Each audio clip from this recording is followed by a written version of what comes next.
Et direction d'abord le Niger qui s'emploie à donner une existence légale à chaque enfant du pays. Une initiative stratégique qui marque une nouvelle étape dans la refondation du système d'état civil du pays. Jean-Djibril William est à Niamey pour Média TV.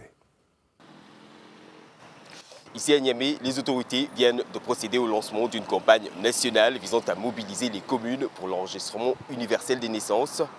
Une initiative qui s'inscrit dans la continuité d'une décennie de réforme de l'état civil, aujourd'hui adaptée aux standards internationaux et aux exigences de gouvernance, de sécurité et de développement.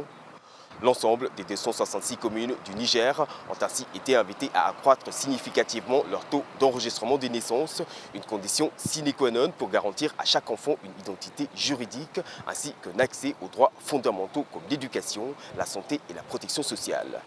La présente campagne se distingue ainsi par une implication directe des officiers de l'état civil, mais aussi des administrateurs délégués des 5 arrondissements de Niamey et des 45 communes de la région de Tillabéri, tous garants de l'identité légale de chaque enfant.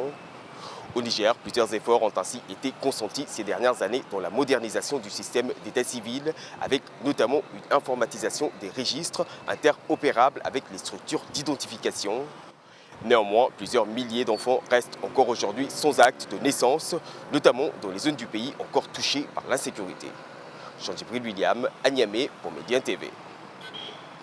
La Côte d'Ivoire sonne la mobilisation générale pour endiguer le fléau des violences faites aux femmes. Le gouvernement a en effet mis en place des plateformes pour sensibiliser la population et aussi un numéro gratuit pour les victimes. Zeynep Dosso est à Abidjan pour Média TV.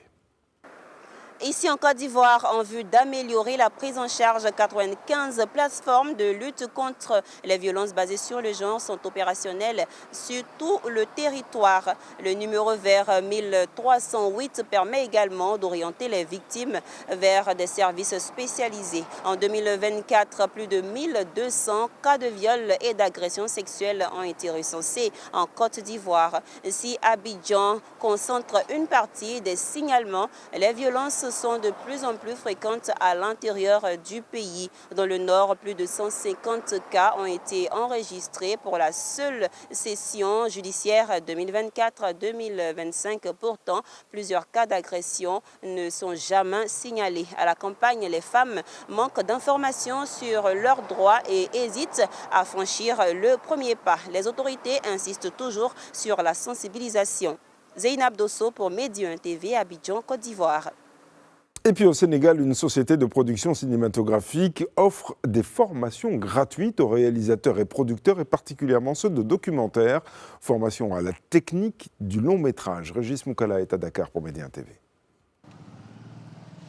Ici à Dakar, la Société sénégalaise de production cinématographique et audiovisuelle a lancé sa 8e édition de son programme de formation Up court-métrage.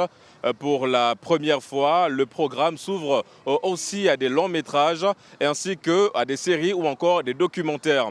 Pour cette session 2025-2026 sont prévus 3 longs métrages, 2 séries et 4 documentaires en développement. Avec l'avènement du digital, 300 personnes vont ainsi bénéficier de cette formation en production durant les 2 années à venir, ce qui va ensuite renforcer les capacités d'une nouvelle génération de producteurs, mais également une nouvelle génération d'acteurs dans le monde du cinéma. C'est une impulsion importante, un signal fort que le Sénégal vient de lancer, parce qu'à travers cette formation, on ouvre la porte à la créativité, mais surtout à l'originalité. Et ainsi, le Sénégal compte renforcer son secteur, notamment le secteur du cinéma. Ici à Dakar, Régis Moukila pour Média.